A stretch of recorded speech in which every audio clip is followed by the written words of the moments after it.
एक गांव में टुनटुनी नाम की बहुत ही सुंदर चिड़िया रहती थी। उसका परिवार बकरी का दूध बेचकर अपना गुजारा करता था।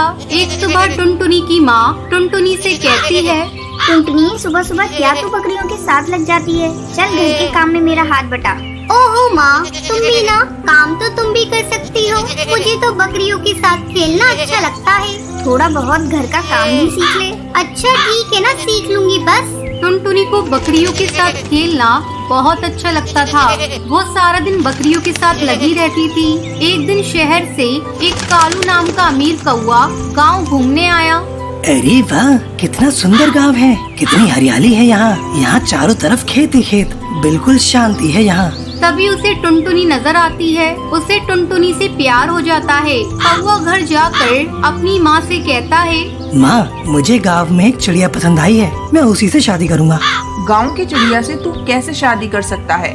बेटा, हमने तुझे इतना पढ़ाया लिखाया है, अब तू गांव की गंवार चिड़िया से शादी करेगा? उसकी माँ उसे बहुत समझाती है। अब कालू अपनी माँ से कहता है, मैं शादी करूँगा तो टुनटुनी से ही, वरना मुझे कोई शादी वादी नहीं करनी।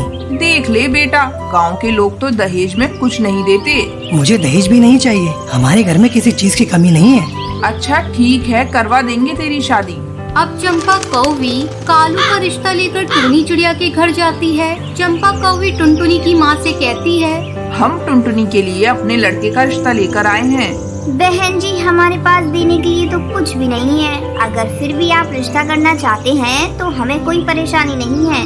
बहन, हमारे बेटे को टुनटुनी बहुत पसंद है, इसलिए हम यहाँ आए हैं। टुनटुनी की शादी कालू कौवे से हो जाती है। टुनटुनी की माँ दहेज में उसे 4 बकरियाँ देती है। शहर जाते ही चंपा कौवी की सहेलियाँ टुनटुनी को देखने आती हैं। बहू तो बहुत सुंदर है बहन। और बताओ, दहेज में क्या लाई है? सुना है 4 बकरियाँ लेकर आई है।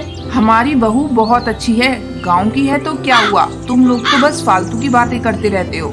सहेलियों के ताने सुनने के बाद चंपा मन ही मन टुनटुनी को कोसने लगती है और बात बात पर उसे ताने सुनाने लगती है। एक दिन सुबह चंपा कौवी टुनटुनी चिड़िया से कहती है, अरे ओ टुनटुनी, ये कहाँ है? सुबह के 8 बज रहे हैं, अभी तक तुझसे चाय नहीं बनी क्या? वो कालू जी को आज ऑफिस जल्दी जाना था ना, इसलिए लंच पैक करने में थोड़ा टाइम लग गया।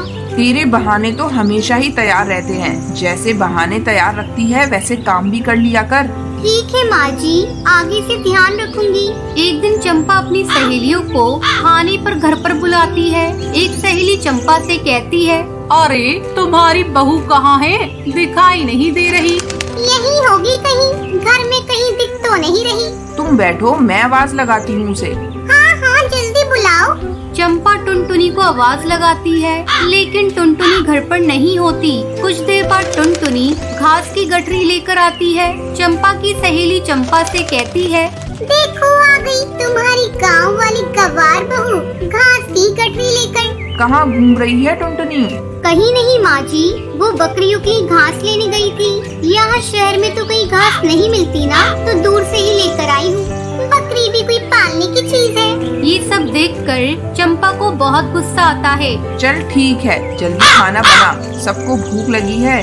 जी माँ जी, अभी बनाती हूँ। ये कहकर टुनटुनी खाना बनाने लगती है और खाना खाकर सब चले जाते हैं। चंपा टुनटुनी को खरी खोटी सुनाने लग जाती है। मेरी सहेलियों के सामने तूने मेरी खूब बेइज्जती करवाई। तू आज के बाद इन बकरियों को घर में नहीं रखेगी।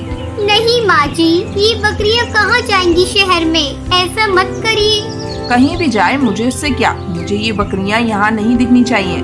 माँ जी, ये घर के बाहर ही तो रहती है ना, किसी को कुछ नहीं कहेंगी। जा जाकर कुछ काम धाम कर ले, यहीं खड़ी होकर बहस करती रहेगी, गंवार कहीं की। इतने में कालू आ जाता है और अपनी माँ को समझाता है, अगर टुनटुनी बकरी पालना चाहती है तो उसे पाल ले दो, इसमें क्या दिक्कत है माँ? इसकी बकरियों की वजह से मेरी सहेलियों ने मेरा बहुत मजाक उड़ाया है।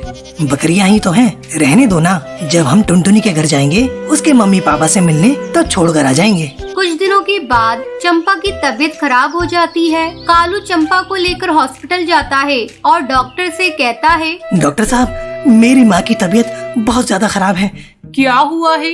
उन्हें कल से बहुत तेज बुखार है, कम ही नहीं हो रहा है। डॉक्टर कालू कौवी की माँ का ब्लड टेस्ट करवाती है और कालू से कहती है, तुम्हारी माँ को डेंगू हुआ है, इनका इलाज जल्दी ही शुरू करना पड़ेगा और तुम्हें भी इनका अच्छे से ध्यान रखना होगा। हाँ डॉक्टर साहब, मैं बिल्कुल अच्छे से ध्यान रखूंगा। अगर कहीं से मिल सके तो बकरी का दूध भी पिलाइए। शहर में तो कहीं मिलेगा नहीं, लेकिन अगर मिल जाए तो इनकी जान बच सकती है।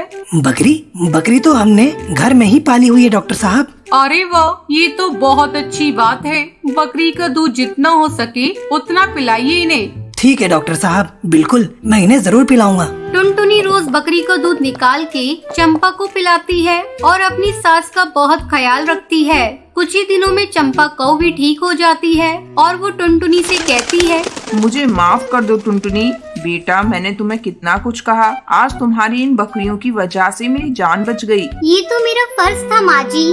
अब से हम मिलकर इन्हें पालेंगे और इनको खूब प्यार करेंगे और बकरी का दूध बेचकर तो हम पैसे भी कमा सकते हैं। ये सुनकर टुनटुनी चिड़िया बहुत ही खुश हो जाती है और अपने परिवार और बकरियों के साथ खुशी खुशी रहने लगती है।